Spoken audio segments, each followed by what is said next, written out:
Time-lapse.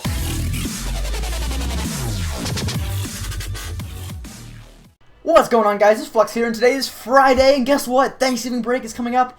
For all you guys who don't know, if you're not in the U.S. or, whatever's going on. Basically, in the U.S. we have Thanksgiving break to celebrate Thanksgiving, which is a holiday for celebrating when the Pilgrims found America. But if you are in America, you might have break also, but I have this entire week off, this next week, and today, which is Friday, off, so I can do this stuff, so this is pretty awesome. I have been planning on building these awesome dueling coasters back here for a while now, and I'm finally ready to do it. Let's just do a little overview this week so far. Let me explain to you what's been going on. There was an episode on Wednesday, and that was because Black Ops 2 came out basically that day, and or Tuesday anyway, and I was playing it all day. But before that, on Monday and on Wednesday actually, and Thursday, all I was doing was trying to make dueling coasters, and I'll tell you, it is not easy. My goal was to just make the most synchronized roller coasters ever, and that's not going to happen. So, I've kind of learned some stuff, learned how this works, and the best ways to keep the coasters synced and stuff, but I'm by no means an expert at this at all. So, I'm just going to kind of wing it. I'm going to try and make a 4-way dueling roller coaster is my plan. Maybe a bit ambitious, maybe a bit of a big build. Well, I guess we're just gonna see how this goes. Honestly, I don't know. I don't know if this is gonna work out the way I wanted to. I may have to do a bit of testing at the beginning to make sure it works. You'll probably see that a bit in the time lapse, but essentially I'm just gonna time lapse this whole thing. I may stop if I do actually get a coaster that works before I do the scenery, so I can explain what I did. But that's basically the plan. So I'll just see you guys after the time lapse.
And we're back, guys. I thought I'd stop here and show you guys this this progress we've finally made on this this little section here. I'll just test it real quick.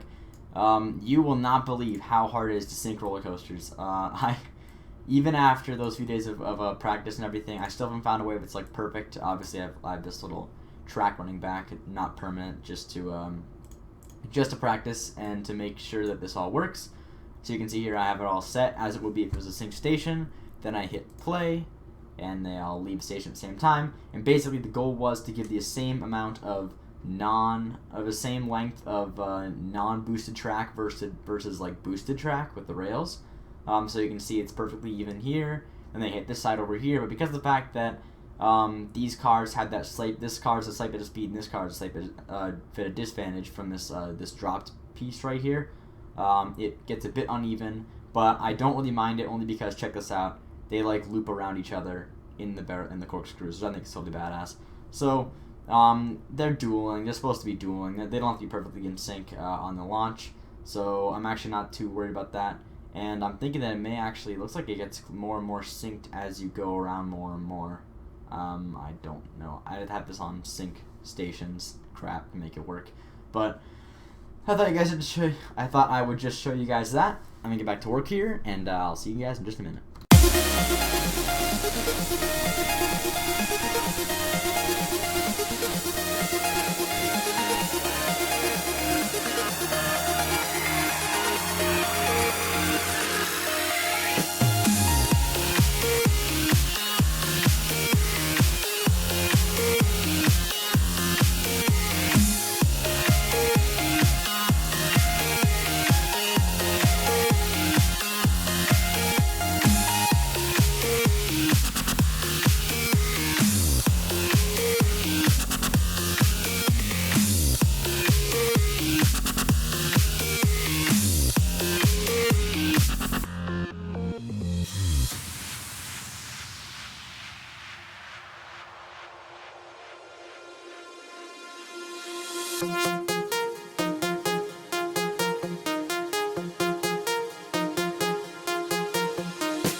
What's going on, guys? We're back, and finally, oh my god, I finally finished this roller coaster. You guys have no idea how much of a pain in the ass it is to make these things sync up. But as you can see, I've got some I got this pretty cool little entry thing right here, as well as I've got, you know, multiple double what do you call them, cobra rolls over here. So I kind of tried to keep the two, at least two lanes together all at once, while there's 4 total. But unfortunately, because I had to make these 2 turns right here, there's literally no possible way to make them all perfectly sync up. Like, it's always random on how it will work. And it looks like one of these is broken down or something. Oh yeah, I think it is. Son of a... I hate that. This is the one thing that I cannot stand. Some of the stupid paths break down, and then, or the stupid rides break down, and then you gotta like deal with doing this just to. It's such a pain. I wanted to show you guys the. Oh, can I seriously not? Oh, game's paused. JK. Okay, that there. Let's see. I think that I might have to connect the mechanic over here too. Let me see. Proceed that radio, bitch. Come on. Come on. There we go. Good. I was hoping that he would, because sometimes you have to connect, if you have 2 different stations, like Punish actually recommended me do, then you have to connect like both of these and have him in the area so you can get to both of them, because it's going to have to. But apparently this is fine here if it fixes this one. So anyway, yep, that's that. We've just kind of built this area. I'm hoping I can show you. There we go, it's fixed. Now I can demolish that and get rid of this. And I can, of course... Oh, they're all testing. Good. Okay. Let me just shift backspace. Okay, so you can see I tried my best to make them sync up. You'll see that they all hit this little like stopper right here, and it slows them down and should fix everything up again. There's the single one going. So obviously they kind of catch up for each other around this turn, but it's not perfect by any means at all. You'll see it's not very... It's close, but it's not that close. So I kind of like... I don't mind it because it's actually random every time, like which one's in front. So it's kind of like an actual race. So I kind of like that. And, you know, obviously you can see they're pretty close. Actually, this is a really good route for the first time in a while that I've actually seen it go right. So I had to adjust for this, or take into consideration that this one would come in first. And unfortunately, it looks like that didn't happen this time. But usually this one comes in second. So I have to change that around, but it looks like it should catch up in the double helix, as you can see here. This one, on the other hand, is a bit more weird because there's like this super inner turn right here. So this one usually catches up within the next few turns, although it looks like this time it's a bit behind because it takes a few times for them to sync up better. And then after like 3 or 4 runs of regular running, then they will be more synced up and at least be close, but then there'll always be random which one's in front, which one's in the back. So that's kind of cool, I guess, that it's like a random ride every time. You can see it fits in the park very nicely. So we're going to move on to the scenery portion, my favorite part. I've definitely left off lots of spots where I could, you know, add some scenery to add to the look of the overall ride. So this is going to take a long time, but I'll see you guys in just a minute.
And we're back, guys, after that very long and tedious time lapse. Oh my god, I've spent so long on this roller coaster, and I'm so happy to finally finish it. And I'm gonna say I'm pretty proud of it. It's called Double Vision. I decided on that name about halfway through building the coaster, but I decided to make it kind of gold and cool looking. Have not opened it yet. That's what I've been waiting to do now. Now that you guys are finally here and we can open it together, let's just pause it so we can get all the tracks good. I do have them synced already, synchronized with Side Station, but I thought might as well do it like this. So let me just I'm gonna put the I'll put the ratings in the description below if you want to see that. I always put actually all the stuff, the ratings. I put a list of like the links to important parts of the video and all that stuff. I always do that in the description, so if you didn't see something, make sure to do that. Or if you're just kind of skimming the video, that's a good place to go, because you can always just click on the little links that I'll put in the bottom where you can go to parts of the video when I start and stop time lapses. That way you can kind of skim efficiently, I suppose is the best way to say that. But anyway, here we go. I'm not going to actually ride it because there's too many cars, but I will do a full video on it eventually because I'm pretty proud of this roller coaster. The very first dueling coaster I've ever done, and it's 4 dueling coasters, so this was not easy. As you can see, they don't line up perfectly, but they are, I didn't really mean for them to be meant for them. It's actually kind of random anyway, but it's more of like a chasing coaster, you know, they chase each other around the track, I guess. It's kind of cool. But yeah, like I said, it's always random. The excitement rating is just below the intensity rating. Again, you'll see, I think it's like excitement 8, intensity like 8 or 9, so something like that. The nausea is low, so I'm happy with that. I'm happy with these. I love these dueling cobra rolls. Those are some of the coolest parts, I think, of the track. I went with kind of a more open theme this time, along with pine needle tree stuff. I don't know, pine trees, just to change up the mood of the park a bit. And you can just see how big these 4 coasters are. Really, they're gigantic. Let's see how many people are riding these rides. I was hoping that it'd be even throughout. It looks like they're all going to the first 2, of course. Oh, and these benches are broken too. I didn't notice that. There you go. Look at that. That is incredible. Oh my god, I'm actually pretty proud of this one for the first time. Usually I don't know. Usually I don't take on these big challenges. This is definitely a new challenge for me. My first dueling coaster, and timing it. If you've never done this before, I do challenge you to try it because it is not easy. To timing these things correctly, even just this little part right here, it took me forever to figure out. And keeping the roller coaster looking kind of neat and nice is also kind of difficult. I would recommend either doing 2 or 4, because 3 seems kind of like a weird number to use. I've tried it before. I've tried all of them, trust me. I was working on this like all week, switching on and off, so I got a good design I liked, and then I decided to use it for this one. Anything else? Oh, right, I improved the park rating. Again, it's not perfect, like I said, but I did make it better. Whoa, lag. By putting this into, what do you call it here? You can actually see it in action. The Flux Speedway. You can see that I put a little block break up here. That way I could have faster ride swapping time, because the park rating was being decreased greatly by the fact that there was waiting times. So fix that. I think this is still a bit of a problem, but it's not gigantic. I love how these guys just like sit in the rapids. Anything else? Let's see. I think that about does it. I'm pretty happy with this. I love how the lake limbs, it's all gold, and I like how they do. Sometimes it's kind of weird. Sometimes they'll get way behind like this one, but other times they'll be pretty close. So again, it's all random. You can see the station's pretty damn big. Actually, I kind of like how they all kind of go around that. But let's see how we at 970, and wow, looks like this middle one filled up the fastest because it's got the best rating, I think. So this is nice. This will kind of distribute the waiting times. Oh right, let's also do this. This will kind of distribute the waiting times around to each line. That way, it's not just like everybody waiting in one line and complaining and whining and bitching, because they always do. It's so long like that. I don't feel like figuring out how to put this in the bottom. I don't even care if it misses some of them. It's not a big deal to me. I don't have to deal with it, I guess. So I'm not gonna go ahead and... I'm just ready to take a break, I suppose you could say. That was lots of building time. I'm actually gonna go play some Black Ops 2 because I just got that game recently. So that's nice. Just kind of relax a little bit, unwind from this long build. Yeah. Let me just quickly finish doing this before we end the episode, because actually TVs is a big part of the park rating. People will complain if the wait's too long, and this definitely helps. At least I'm almost on. Oh yeah, right. I talked about this earlier, but Punish recommended that I make 2 different stations, so I made a exit station on this side and an entry station on this side. So it's kind of more organized now. At the same time, it also has 2 big stations. I kind of like how they all kind of go in between like that. That's cool. So, anyway, thank you guys so much for watching. This has been another episode of RedVelvetSquared 2 Building the MegaPark. Be sure to go check out the co-op build also that Documdar just posted his, and I put it in the playlist also. And his first episode was a bit short. He didn't mean to do that, but he didn't know he could make longer episodes, so he stuck with that for now. But they should be longer in the future, but we're going to kind of go for like about an hour-long episodes. As opposed to this, which is mostly time lapses. That's all pretty much live, besides my first episode. That's about it. Thank you guys for watching, and we'll see you next time.